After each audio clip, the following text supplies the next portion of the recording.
नमस्कार दोस्तों, स्वागत है आपका हमारे चैनल स्टडी ऑल में।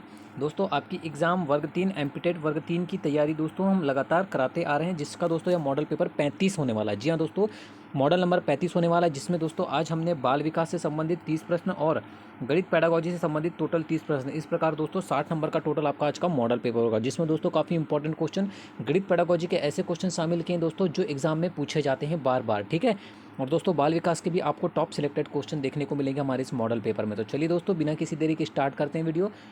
तो दोस्तों अगर वीडियो को अंत तक जरूर देखिएगा, काफ़ी इंपॉर्टेंट क्वेश्चन आपको देखने को मिलेंगे। और दोस्तों वीडियो पसंद आए तो लाइक और शेयर जरूर कीजिएगा। और हाँ दोस्तों, अगर आप चैनल को पहली बार देख रहे हैं, इस चैनल पे अभी भी नए हैं, तो चैनल को सबसे पहले सब्सक्राइब कर लीजिए और बेल आइकन पर प्रेस कर लीजिए, ताकि न्यू वीडियो के अपडेट्स आपको लगातार मिलती रहे दोस्तों, और आपकी तैयारी में कोई कमी ना हो। ठीक है, तो चलिए दोस्तों स्टार्ट करते हैं।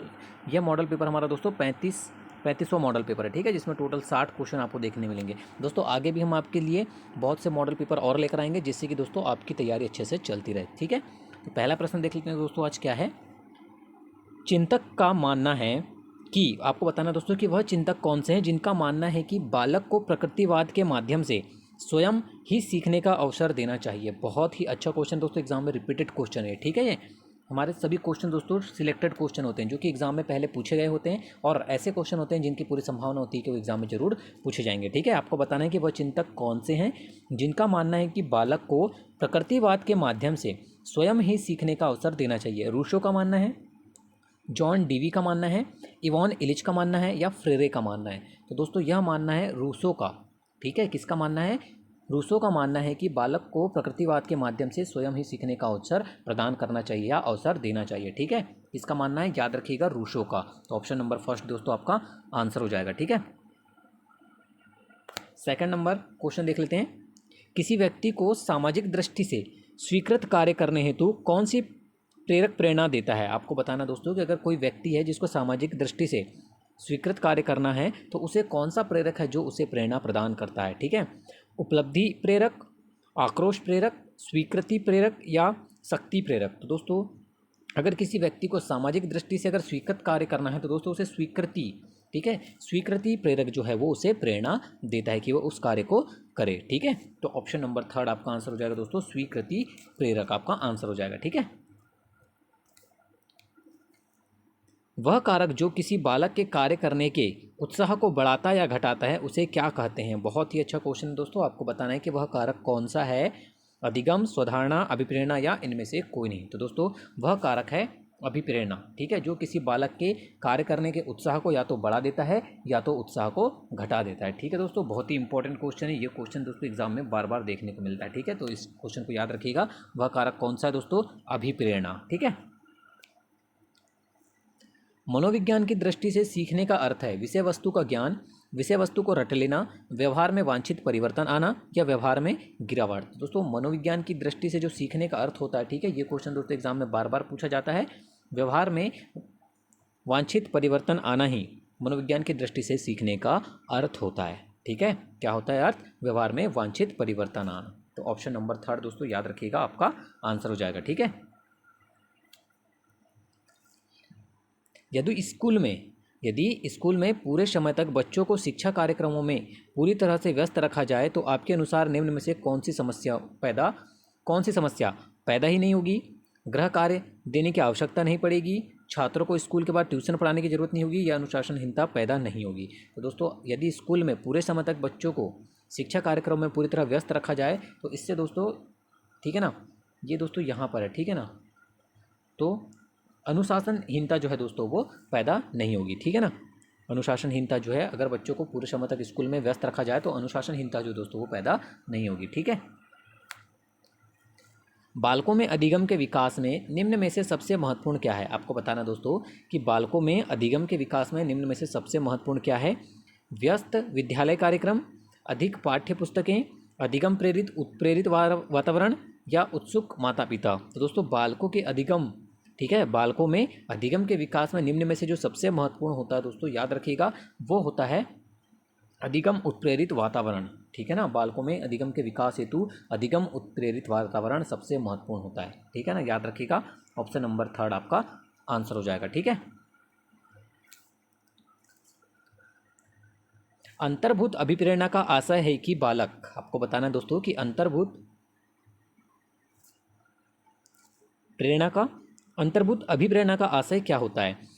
कि बालक पुरस्कार पाने की इच्छा से कठिन परिश्रम करता है, दंड से बचने के लिए नित्य पाठशाला आता है, अध्यापक के डर से गृह कार्य पूरा करता है, या ज्ञान को वृद्धि करने के लिए लगन से पढ़ाई करता है। तो दोस्तों अंतर्भूत अभिप्रेरणा से यह आशय होता है कि जो बालक है, ठीक है, वो ज्ञान को वृद्धि करने के लिए लगन से पढ़ाई करता है। इसी का अर्थ होता है दोस्तों, या इसी का आशय होता है अंतर्भूत अभिप्रेरणा। ठीक है, तो ऑप्शन नंबर 4 दोस्तों आपका आंसर हो जाएगा। ठीक है,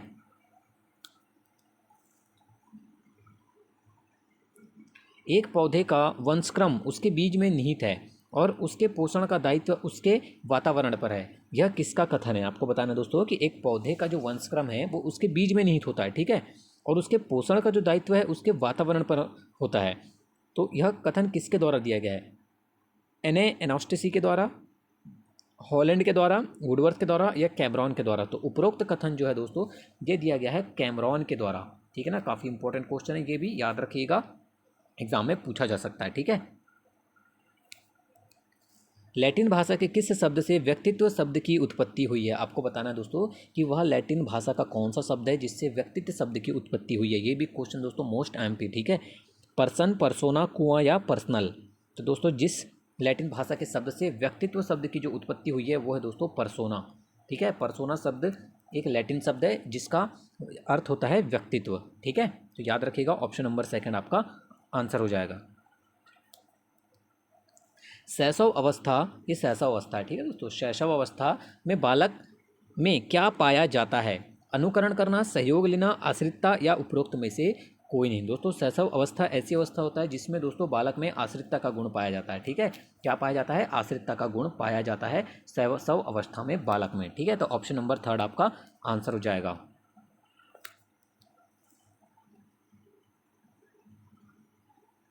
अंतर्दृष्टि के सिद्धांत के अनुसार बालकों में अंतर्दृष्टि कैसी होनी चाहिए? अंतर्दृष्टि के सिद्धांत के अनुसार बालकों में अंतर्दृष्टि कैसी होना चाहिए? आकस्मिक, धीरे धीरे, अनिश्चित, या इनमें से कोई नहीं? ठीक है, आपको बताना दोस्तों कि अंतर्दृष्टि के सिद्धांत से बालकों में जो अंतर्दृष्टि होनी चाहिए दोस्तों वो आकस्मिक होनी चाहिए। ठीक है, कैसी होनी चाहिए दोस्तों? आकस्मिक अंतर्दृष्टि होनी चाहिए। तो याद रखिएगा, ऑप्शन नंबर 1 आपका आंसर हो जाएगा। ठीक है, सिसरो का व्यक्तित्व संबंधी मत किस काल को दर्शाता है? आपको बताना दोस्तों कि सिसरो का जो व्यक्तित्व संबंधी मत है वो किस काल को प्रदर्शित करता है? प्राचीन काल, आधुनिक काल, मध्यकालीन काल, या उपरोक्त में से कोई नहीं? तो दोस्तों सिसरो का जो व्यक्तित्व संबंधी मत है यह प्रदर्शित करता है या दर्शाता है दोस्तों प्राचीन काल को। ठीक है, किस काल को दर्शाता है? प्राचीन काल को दर्शाता है। तो ऑप्शन नंबर 1 आपका आंसर हो जाएगा। ठीक है, विशिष्ट बालकों के लिए पूर्व पृथक्कीकरण शिक्षा व्यवस्था के लिए प्रमुख उपाय है। अतिरिक्त कक्षा योजना, विशेष कक्षा योजना, विशेष विद्यालय योजना, या आवासीय विद्यालय योजना? दोस्तों जो विशिष्ट बालक रहते हैं, ठीक है लिए, अगर उनके लिए पूर्व पृथक्कीकरण शिक्षा व्यवस्था के लिए जो प्रमुख उपाय होता है दोस्तों वो होता है आवासीय विद्यालय योजना। ठीक है, उनके लिए प्रमुख उपाय क्या होगा? आवासीय विद्यालय योजना विशिष्ट बालकों के लिए पूर्व पृथक्कीकरण शिक्षा व्यवस्था के लिए एक प्रमुख उपाय होगा। ठीक है, ऑप्शन नंबर 4 आपका आंसर हो जाएगा, याद रखिएगा। अवधारणाओं का विकास मुख्य रूप से किसका हिस्सा है? बौद्धिक विकास, शारीरिक विकास, सामाजिक विकास, या संवेगात्मक विकास? दोस्तों अवधारणा का जो विकास होता है, ठीक है ना, याद रखिएगा, बहुत ही इंपॉर्टेंट क्वेश्चन, ये क्वेश्चन दोस्तों एग्जाम में रिपीट होता है। ठीक है ना, कि अवधारणा का जो विकास है दोस्तों वो मुख्य रूप से बौद्धिक विकास का ही हिस्सा होता है। ठीक है, अवधारणा का जो विकास होता है वो बौद्धिक विकास का ही हिस्सा होता है। तो याद रखिएगा, ऑप्शन नंबर ए आपका आंसर हो जाएगा।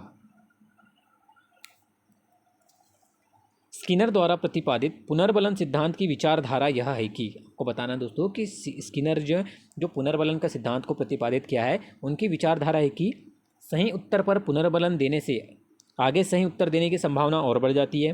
व्यवहार सामने आ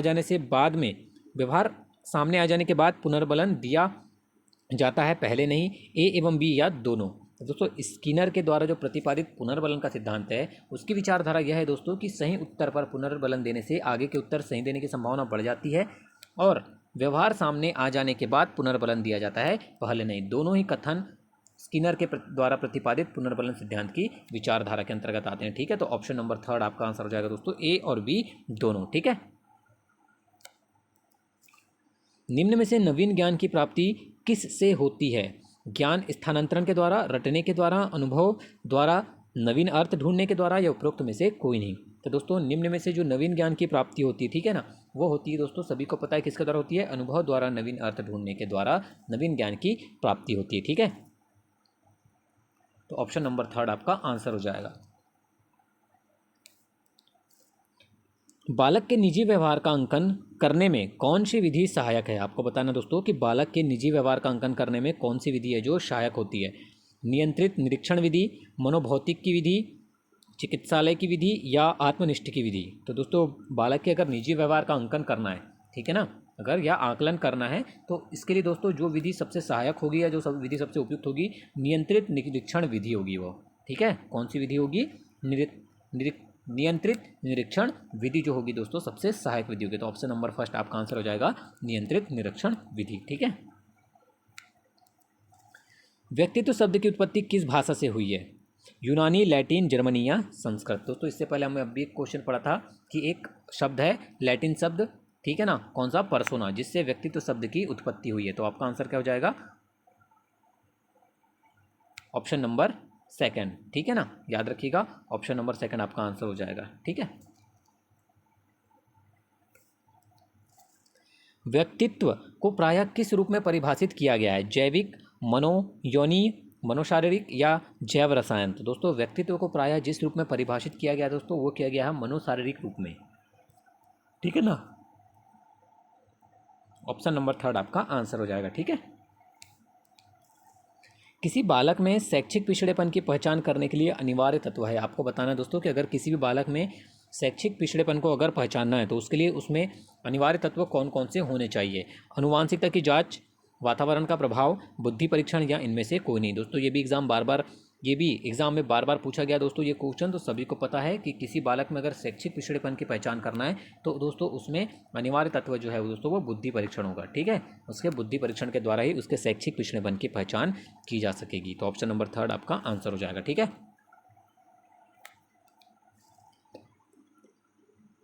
निम्नलिखित में से किस माध्यम द्वारा बालक अच्छे आदर्श कैसे सीख सकते हैं? आपको बताना दोस्तों कि निम्नलिखित में से वो कौन सा माध्यम है जिसके द्वारा बच्चे अच्छे आदर्श सीख सकते हैं? अनुकरण द्वारा, अभ्यास द्वारा, उचित व्यवहार द्वारा या याद रखने के द्वारा। तो दोस्तों अगर वह माध्यम जिससे बच्चे अच्छे आदर्श सीख सकते हैं वो माध्यम है दोस्तों अनुकरण।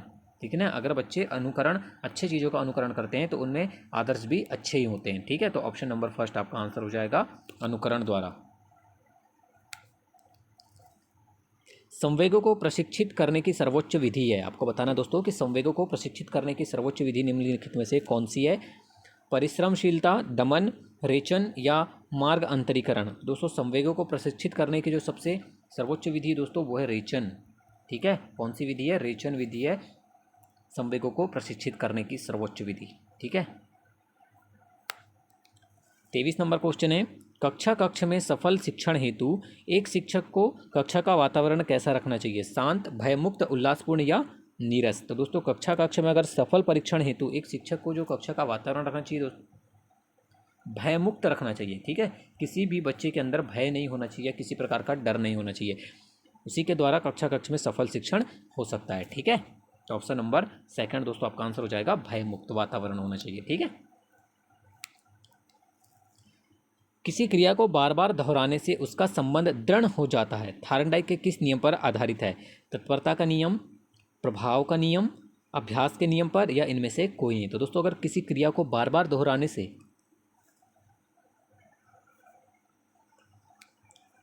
उसका दृढ़ संबंध हो जाता है, ठीक है, उसका जो संबंध है वो दृढ़ हो जाता है, यह थार्नडाइक के किस नियम पर आधारित है? अभ्यास के नियम पर आधारित है। ठीक है, याद रखिएगा, ये भी इंपॉर्टेंट क्वेश्चन दोस्तों रिपीट होता है एग्जाम में।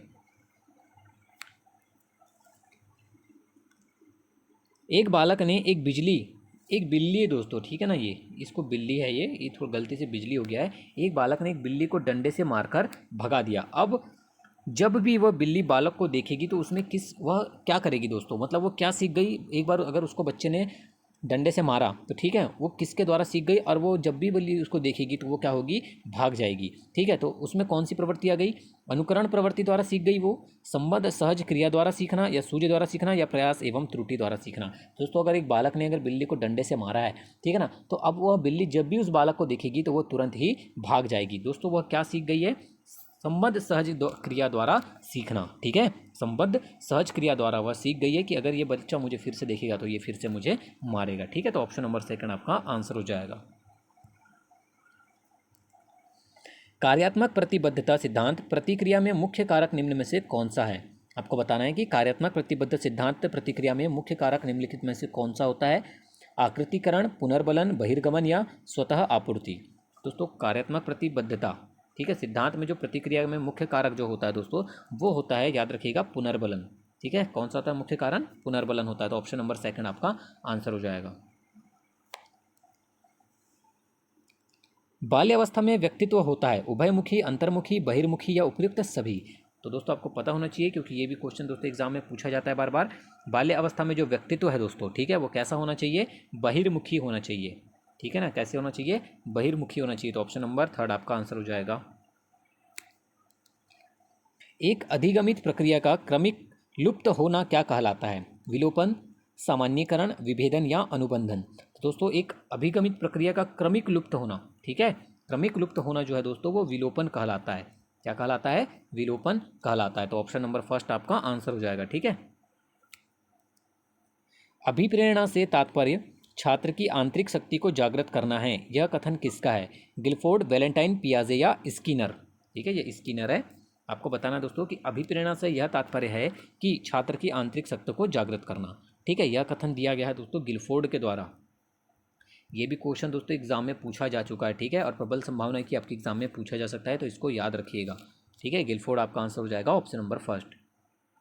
30 नंबर क्वेश्चन है, अधिगम आधारित होता है अभ्यास पर, प्रशिक्षण पर, अनुभव पर या उपयुक्त सभी पर। तो दोस्तों अधिगम जो होता है वो अभ्यास पर भी आधारित होता है, प्रशिक्षण पर भी आधारित होता है और अनुभव, तीनों पर ही आधारित होता है आपका अधिगम। ठीक है, तो ऑप्शन नंबर फोर्थ आपका आंसर हो जाएगा दोस्तों, उपयुक्त सभी पर। ये थे दोस्तों बाल विकास के टॉप सिलेक्टेड क्वेश्चन दोस्तों, जो कि आपके एग्जाम में संभावना है कि पूछे जा सकते हैं। ठीक है, अब देख लेते हैं दोस्तों गणित पेडागॉजी से संबंधित कुछ महत्वपूर्ण प्रश्न। ठीक है, जो कि आपके एग्जाम के लिए अत्यंत महत्वपूर्ण साबित होंगे। ठीक है, एक अच्छी मूल्यांकन विधि वह है जिसमें देखा जाए, आपको बताना है दोस्तों कि एक अच्छी मूल्यांकन विधि वह होती है जिसमें देखा जाए शिक्षण हेतु अपनाई गई विधि, बालक के व्यवहार में परिवर्तन करने की विधि, पाठ्य पुस्तक से संबंधित विधि या उपयुक्त सभी। तो दोस्तों एक अच्छी मूल्यांकन विधि वह होती है जिसमें बालक के व्यवहार में परिवर्तन करने की विधि को देखा जाए। ठीक है, बहुत ही अच्छा क्वेश्चन दोस्तों, इंपॉर्टेंट क्वेश्चन है। गणित पेडागॉजी में ये क्वेश्चन आपको अक्सर देखने को जरूर मिलेगा। ठीक है, तो ऑप्शन नंबर सेकंड आपका आंसर हो जाएगा, बालक के व्यवहार में परिवर्तन करने की विधि। ठीक है, 32 नंबर क्वेश्चन है, अनुप्रयोग संबंधी प्राप्य उद्देश्य की प्राप्ति होती है जब छात्र संबंधित प्रत्ययों में भिन्नता बताता है, गणितीय अवधारणा की व्याख्या कर सकता है, समस्या हल करने की उपयुक्त विधि चुनता है या उपयुक्त सभी। दोस्तों अनुप्रयोग संबंधी प्राप्त उद्देश्य की प्राप्ति तब होती है दोस्तों जब जो छात्र है, ठीक है ना, वो समस्या हल करने की उपयुक्त विधि चुनता है, तभी अनुप्रयोग संबंधी प्राप्त उद्देश्य की प्राप्ति होती है। याद रखिएगा, बहुत ही अच्छा क्वेश्चन है दोस्तों, ये भी ऐसे क्वेश्चन आपको एग्जाम में जरूर देखने को मिलते हैं गणित पेडागॉजी के पार्ट में। ठीक है, शिक्षण प्रक्रिया का अंतिम सोपान है उद्देश्य, अधिगम, मूल्यांकन या उपयुक्त सभी। तो दोस्तों शिक्षण प्रक्रिया का जो अंतिम सोपान जो होता है दोस्तों, याद रखिएगा, मोस्ट आईएमपी क्वेश्चन है ये। क्वेश्चन दोस्तों रिपीट होता है बार बार, हर एग्जाम में समझ लो रिपीट होता है ये। ठीक है, शिक्षण प्रक्रिया का जो दोस्तों अंतिम सोपान होता है वो होता है दोस्तों मूल्यांकन। ठीक है, क्या होता है अंतिम सोपान, मूल्यांकन होता है। इस क्वेश्चन को दोस्तों रट लीजिएगा, बहुत ही इंपॉर्टेंट क्वेश्चन है। पाठ योजना का भाग नहीं होते हैं प्राप्य उद्देश्य, शिक्षा के उद्देश्य, पाठ प्रस्तुति योजना या उपयुक्त सभी। तो दोस्तों पाठ योजना के भाग के जो नहीं होता है वो है दोस्तों शिक्षा का उद्देश्य। ठीक है, ऑप्शन नंबर सेकंड आपका आंसर हो जाएगा। बाकी प्राप्य उद्देश्य और पाठ प्रस्तुति योजना ये पाठ योजना के भाग होते हैं। ठीक है, गणित के मानसिक सिद्धांत के जन्मदाता है। बहुत ही अच्छा क्वेश्चन दोस्तों, आपको बताना है कि गणित के मानसिक सिद्धांत के जन्मदाता कौन माने जाते हैं। आर्यभट्ट, न्यूटन, प्लेटो या सीवी रमन। तो याद रखिएगा दोस्तों, गणित के मानसिक सिद्धांत के जो जन्मदाता है वो प्लेटो को माना जाता है। ठीक है, तो आपका आंसर हो जाएगा ऑप्शन नंबर 3 प्लेटो। ठीक है, याद रखिएगा। नेक्स्ट क्वेश्चन की ओर बढ़ते हैं। खोज विधि का प्रतिपादन किसने किया था? आर्मस्ट्रॉन्ग, किलपैट्रिक, ड्यूबी या स्किनर। तो दोस्तों खोज विधि का जो प्रतिपादन किया गया था दोस्तों वो आर्मस्ट्रॉन्ग के द्वारा किया गया था। ठीक है ना, किसके द्वारा किया गया था दोस्तों? खोज विधि का प्रतिपादन प्रोफेसर आर्मस्ट्रॉन्ग के द्वारा किया था। ठीक है, तो ऑप्शन नंबर फर्स्ट याद रखिएगा, आपका आंसर हो जाएगा आर्मस्ट्रॉन्ग। निगमन विधि का उपयोग है। आपको ये क्वेश्चन दोस्तों गणित पेडागोजी के क्वेश्चन पार्ट में जरूर देखने को मिलेगा। ठीक है, कि निगमन विधि का उपयोग है मानसिक क्षमता बढ़ाना, वैज्ञानिक दृष्टिकोण विकसित करना, सूत्र का प्रयोग करना या सूत्र का प्रयोग करना। 2 बार आ गया है, तो दोस्तों आपका आंसर हो जाएगा निगमन विधि का जो प्रयोग है होता है दोस्तों, निगमन विधि का जो उपयोग है, ठीक है ना, वो क्या होता है दोस्तों? सूत्र प्रयोग करना। ठीक है, यहाँ पर सूत्र प्रयोग नहीं करना हो सकता है ऑप्शन में। ठीक है, सूत्र प्रयोग करना, तो ऑप्शन नंबर 3 आपका आंसर हो जाएगा। ठीक है, सामान्य से विशिष्ट की ओर शिक्षण सूत्र पर आधारित विधि है। आगमन विधि, आगमन निगमन विधि, विश्लेषण विधि या निगमन विधि। तो दोस्तों सामान्य से विशिष्ट की ओर, ठीक है ना, शिक्षण सूत्र जिस पर आधारित है, जिस विधि पर आधारित है वो है दोस्तों निगमन विधि आपकी।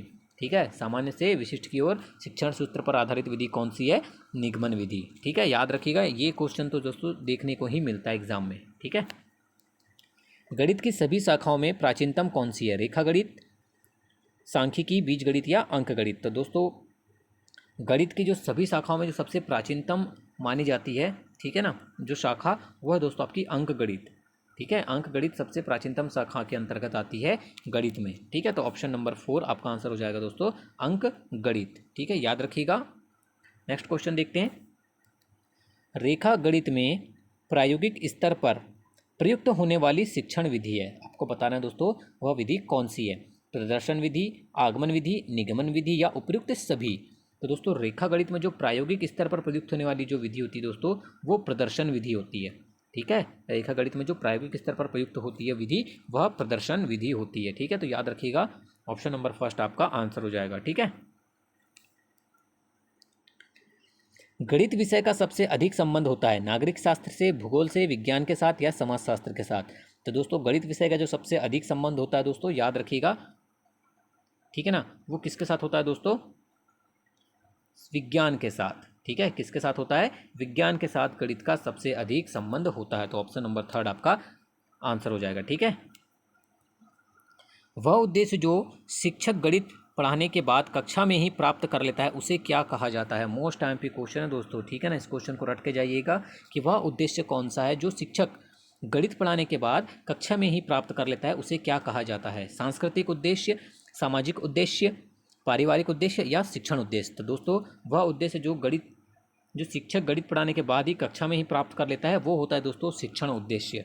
ठीक है, कौन सा उद्देश्य होता है दोस्तों? शिक्षण उद्देश्य होता है, तो ऑप्शन नंबर 4 आपका आंसर हो जाएगा। याद रखिएगा, बहुत ही अच्छा क्वेश्चन है।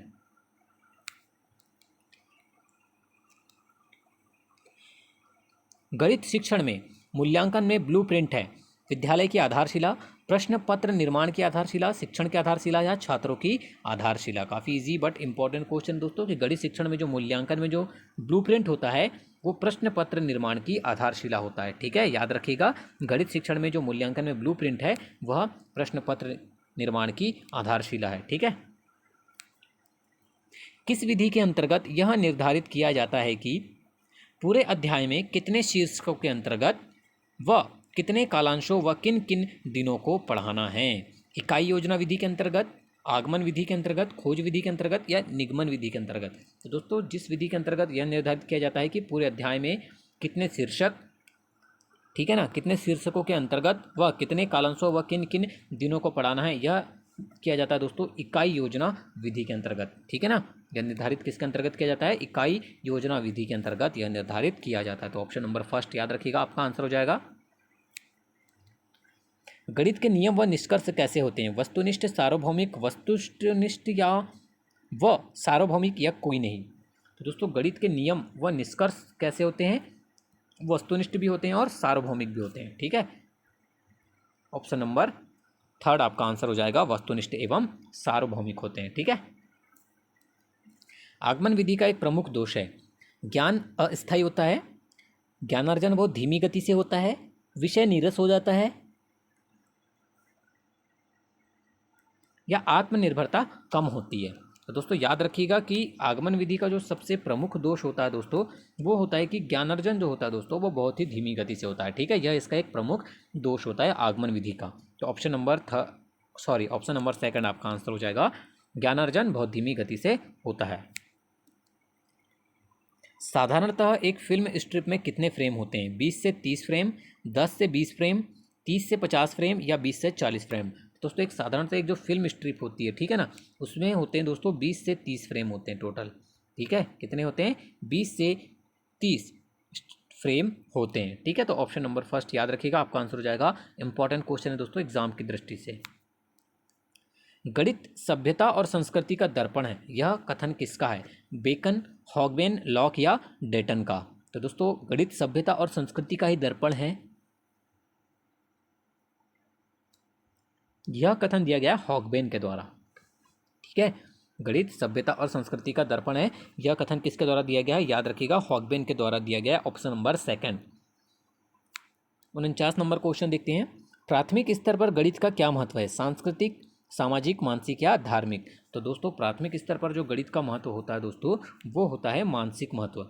ठीक है ना, ऑप्शन नंबर थर्ड आपका आंसर हो जाएगा मानसिक। काफ़ी इजी क्वेश्चन था। 50 नंबर क्वेश्चन की ओर बढ़ते हैं। त्रिभुज की रचना हेतु आवश्यक उपकरण या सामग्री क्या होनी चाहिए? कंपास, पैमाना, पेंसिल या उपयुक्त सभी? तो दोस्तों अगर आपको त्रिभुज की रचना करना है तो आपके पास कंपास, पैमाना और पेंसिल तीनों ही उपकरण होने चाहिए। ठीक है, तो आपका आंसर क्या हो जाएगा दोस्तों? Option number 4। ठीक है। मूल्यांकन का निकटतम संबंध होता है विषय वस्तु से, मूल्यांकन प्रविधियों से, उद्देश्यों से या सीखने की क्रियाओं से? तो दोस्तों मूल्यांकन, ठीक है ना, याद रखिएगा कि मूल्यांकन का जो निकटतम संबंध है वो होता है दोस्तों उद्देश्य से। ठीक है, याद रखिएगा, बहुत इंपॉर्टेंट क्वेश्चन है, इसको भूलना नहीं है आपको। ठीक है, मूल्यांकन का निकटतम संबंध होता है उद्देश्यों से।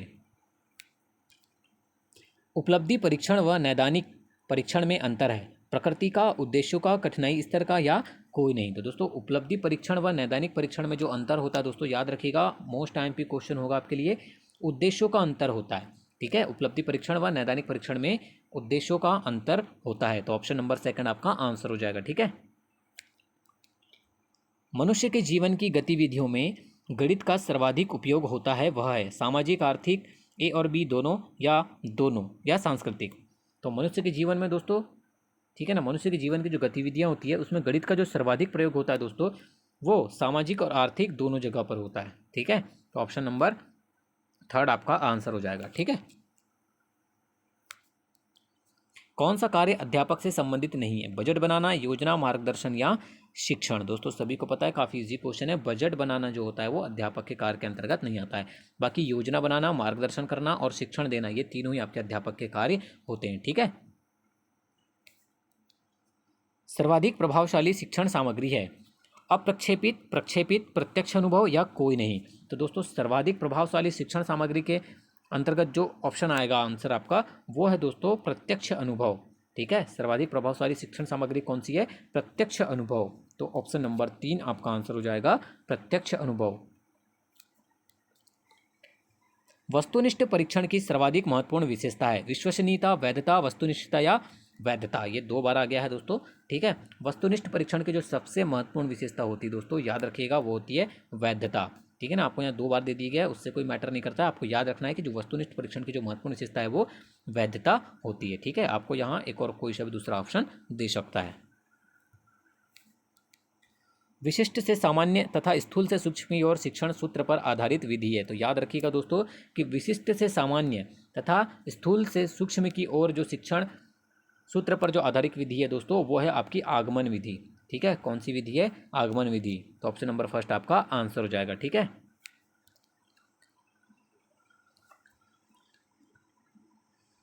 शिक्षण, गणित शिक्षण के प्रेरणात्मक सिद्धांत के सूत्र हैं? सक्रियता, सजीवता, उपयुक्त दोनों या उपयुक्त में से कोई नहीं? तो दोस्तों गणित शिक्षण के जो प्रेरणात्मक सिद्धांत के जो सूत्र है, सजीवता।